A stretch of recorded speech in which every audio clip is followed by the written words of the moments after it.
क्या आने वाले समय में आर्टिफिशियल इंटेलिजेंस यानी एआई न्यायाधीशों की जगह ले लेगा? क्या अदालतों में इंसानी विवेक की जगह मशीनों के एल्गोरिदम फैसले सुनाएंगे?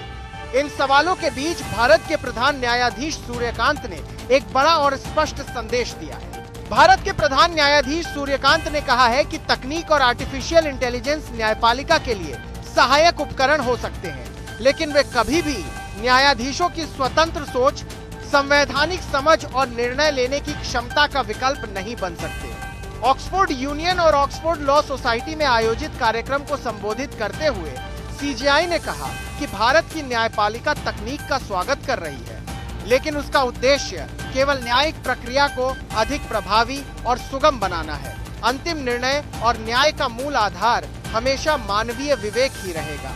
प्रधान न्यायाधीश ने इस बात पर विशेष जोर दिया कि भारत केवल विदेशी तकनीकी मॉडल या पश्चिमी न्यायिक अवधारणाओं पर निर्भर नहीं रह सकता।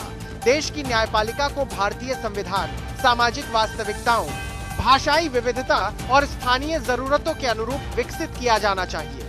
उन्होंने बताया कि सुप्रीम कोर्ट पहले से कई तकनीकी पहलों पर काम कर रहा है और अब न्यायपालिका के लिए एक स्वदेशी एआई प्रणाली विकसित करने की संभावनाओं पर भी गंभीरता से विचार किया जा रहा है। इसका उद्देश्य न्यायिक कार्यों को आसान बनाना है, यानी कि संथाम ने बरहार करने की वारासी एक कार्य में बताया है। किसी विचार किया जा रहा है यादी स्वदेशी के लिए माने लेके यादी स्वदेशी क्या रेस बरकर यादी स्वदेशी के लिए क्या रेमान में यादी स्वदेशी क्या रेमान में यादी स्वदेशी क्या रेमान में, न कि न्यायाधीशों की भूमिका को कम करना। सीजेआई सूर्यकांत ने कहा कि भारत में युवा वकील, न्यायिक अधिकारी और विधिक पेशेवर इस बदलाव के सबसे बड़े वाहक बनकर उभरे हैं। जिला अदालतों से लेकर उच्च न्यायालयों और कॉर्पोरेट कानूनी क्षेत्र तक नई पीढ़ी तेजी से तकनीक को अपनाकर न्यायिक व्यवस्था को आधुनिक बनाने में महत्वपूर्ण भूमिका निभा रही है। उन्होंने कहा कि भारत के युवा विधिक पेशेवर तकनीकी बदलावों के प्रति बेहद सकारात्मक हैं और यही वर्ग न्यायपालिका में डिजिटल सुधारों को गति देने का काम कर रहा है।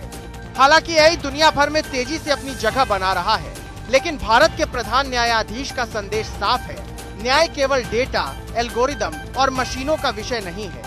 न्याय के केंद्र में इंसान, संवेदनशीलता, संविधान और विवेक ही रहेंगे। तकनीक अदालतों की सहयोगी हो सकती है, लेकिन न्यायाधीशों की जगह नहीं ले सकती।